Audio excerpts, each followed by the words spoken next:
Today I'm breaking down Nick Satin's business, making him over $500,000 per month. Everything from his Instagram account, his videos, YouTube channels, story sequences, profile funnel, everything. Let's start with his profile. We help founders build profitable personal brands. First line says who they help. DM me info to learn more. It's a DM funnel private to our content masterclass that goes to his YouTube video.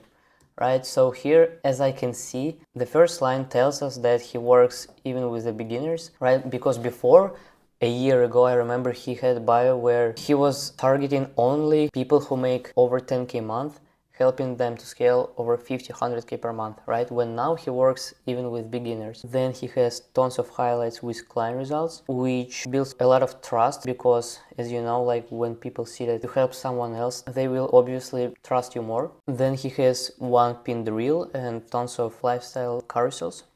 Let's watch this video. Great, thanks. I'm actually calling from Forbes Magazine that's putting together a feature for Mochi.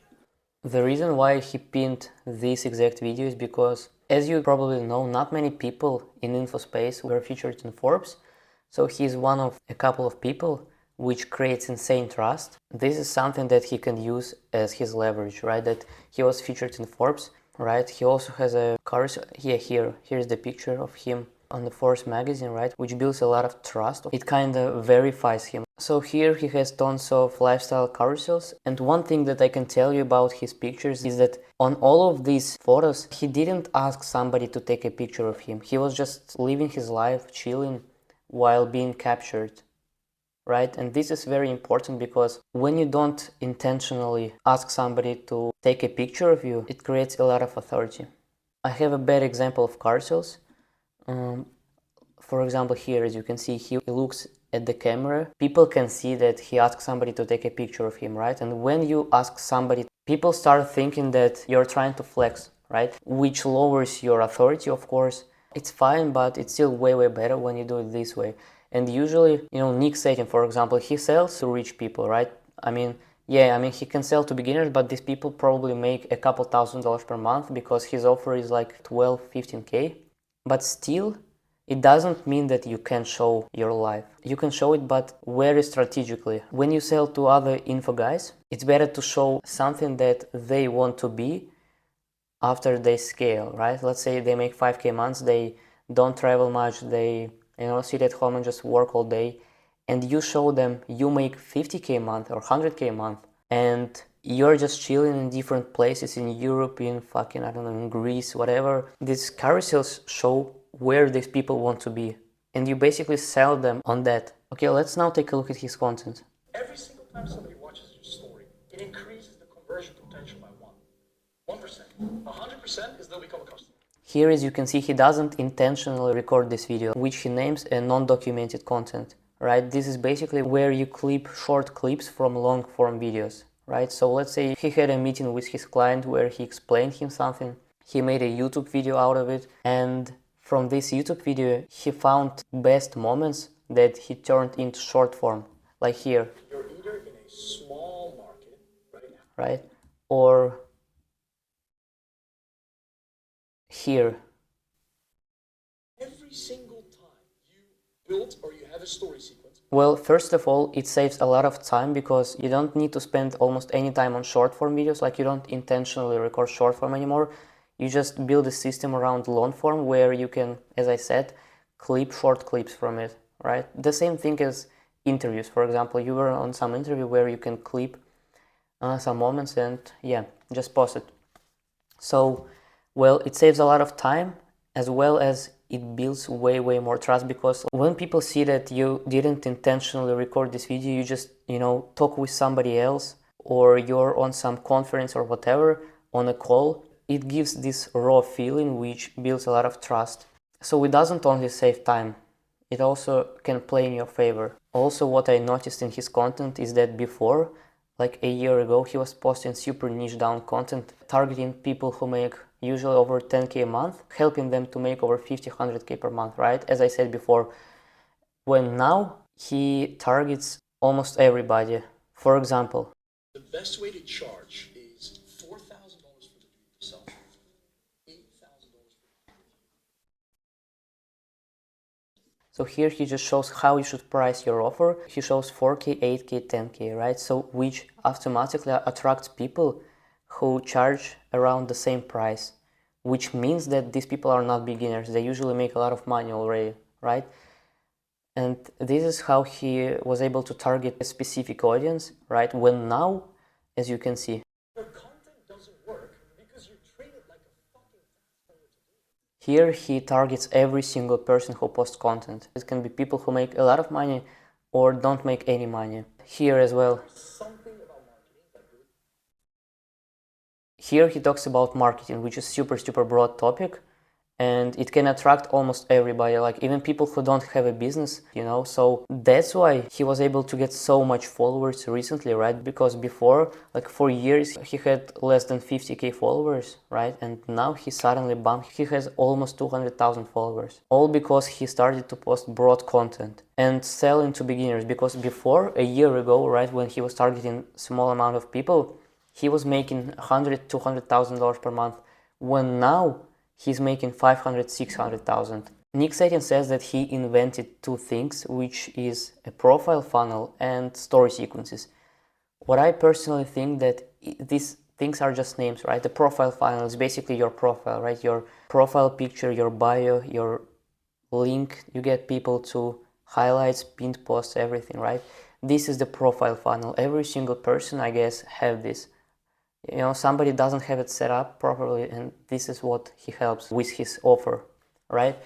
And story sequences, this is something I don't think he invented, because I mean people have been doing this for a very long time. I broke down his story sequence frameworks that he uses. He uses 7 story sequence formats. First one is founder day in the life. Here he basically shows what he does throughout the day in a way that he mixes value, education, and proof. So he doesn't just show what he does directly, because it would be pointless, right? He shows what he does and indirectly puts in there some client results or building authority this way. Here is an example. First story, 9 a.m. This is a lifestyle picture.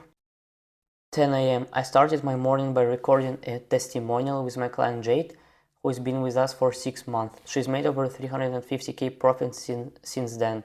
Here, as you can see, it is indirect client results. So he doesn't directly says that Jade made 350K in 6 months. He kind of documents what he does, like he records an interview with her and says that she was able to make this much money. Next we have 11 a.m. It's just a lifestyle picture as well. 12 a.m. She's one of the most hardworking clients I know, implemented everything accurately and was able to buy her first Porsche recently. This is kind of an inspirational story. Then 2 p.m. Came home and started recording the third content asset for our setter team.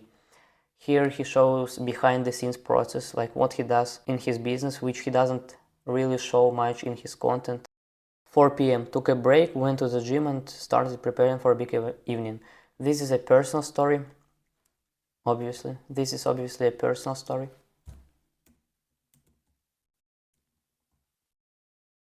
4:30. Active check in the community channels, client wins as always. It's funny because we have 5 active channels where clients constantly help each other. Sometimes we don't even have to engage because clients help each other. Your biggest leverage is a good one. We can clearly see that somebody closed 10K, 9.8K, 3K, whatever. Also kind of indirect client results. Next we have 8 p.m. I completed my second session of 3-hour deep work. We're revamping the GA models again, first time. Here he shows behind the scenes work as this story, right? 8:30. At 8:30 I got a message from a client I closed in person in Berlin 5 weeks ago. 32K PIF, 32K PIF, 18K PIF, split, whatever. So it's a client results, obviously. So this is the first format that he uses, timeline-based sequence. This is where each story builds on the previous one in a step-by-step progression. This is the format that almost everybody uses on every story sequences. As an example, my start here highlight. Here are 2 of our previous clients, Louise, then Emil. So each story connected with each other. This is the format that is used most of the time. Here is an example. He has a big audience and has been doubting to start his own offer for over a year. To show you a real case, I broke down the exact offer he should start in 30 minutes while you were, right? So this is more of like an educational story, right? Like he starts with a hook, then he goes into education where he teaches how to do story sequences, right? Then he has like 5 more stories where he explains the full story sequence that he made. And in the end, they had a CTA to work with him. Third is QA. This is basically where you ask your audience a question and then answer either with a video or just a text, right? Most people do a text, but if you can do a video, it will be way, way better because most of the people don't. So you kind of stand out this way, you know? There is nothing to explain here, of course.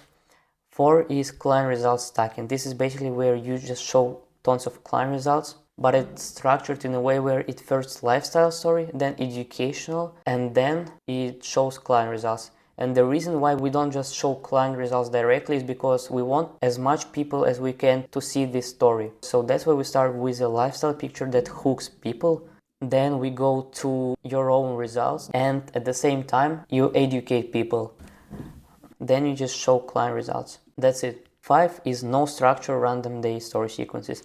This is for the days when you have no idea what to post. And actually, as I noticed, most of the time he uses this format. I personally like this one because it actually creates authenticity and personal trust. Let's look at an example. The power of silence is unbeatable. Alone, no phone. Spending your Friday with you and your brain. This was such a successful month. Never felt more fulfilled. Here he gives some kind of life advice and at the same time says that he had the most successful months, which creates more authority for him in an indirect way. So he doesn't just say, this month we made this much money and just, you know, flexing directly. Everything he does, super indirect. It's inside the context. Then we have a lifestyle picture.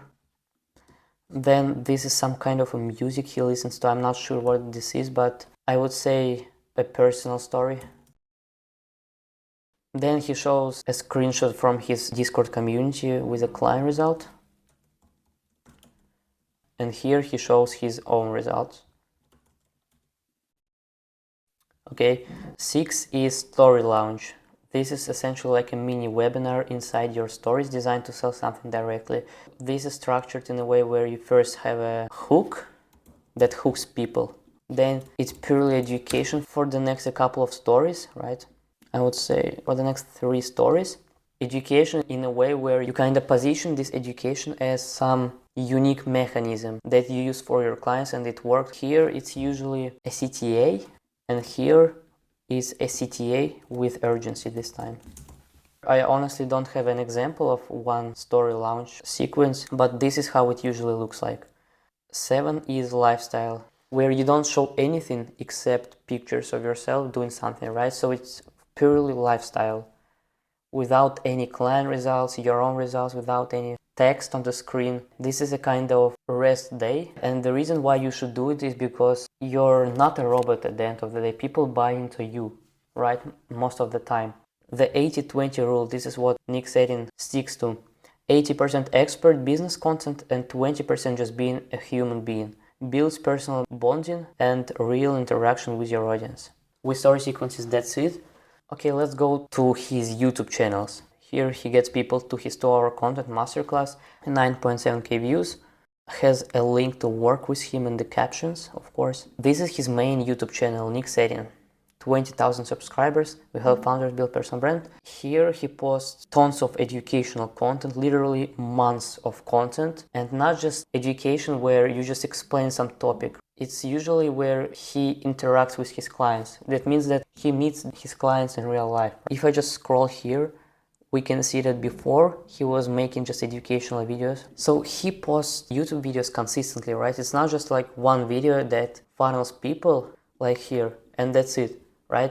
He posts videos consistently. It's because usually it takes 7 hours for a person to buy from you. The reason why you should post consistently, like this is my first YouTube video as you can see, but I'm going to post I'm gonna try to post every week or every 2 weeks. The reason why you should post a lot is because let's say it's been a year after you started posting YouTube videos and somebody followed you, right? You followed Nick Satin. You go to his page, you see these tons of client results, right?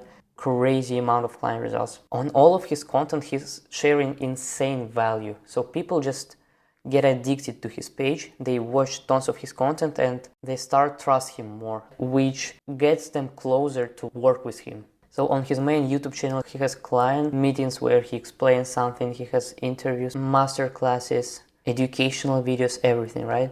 And he also has a second YouTube channel, Mr. Nick Setting. So on this channel, he also shares value, but in indirect way. So as well as on previous channel, right? He doesn't just says exactly what to do. Like it's not some step-by-step videos. So he basically shows in his videos that you're doing this wrong. Here is how you should do it. And here is the results that I got from doing it the right way, right? He doesn't just directly teach us like step-by-step guides, you know? Here, how I find unlimited content ideas, right? He doesn't says how he finds content ideas. He just shows his systems for that, like the dashboard he has, AIs that he uses, right? Everything like that, just kind of flexes, right?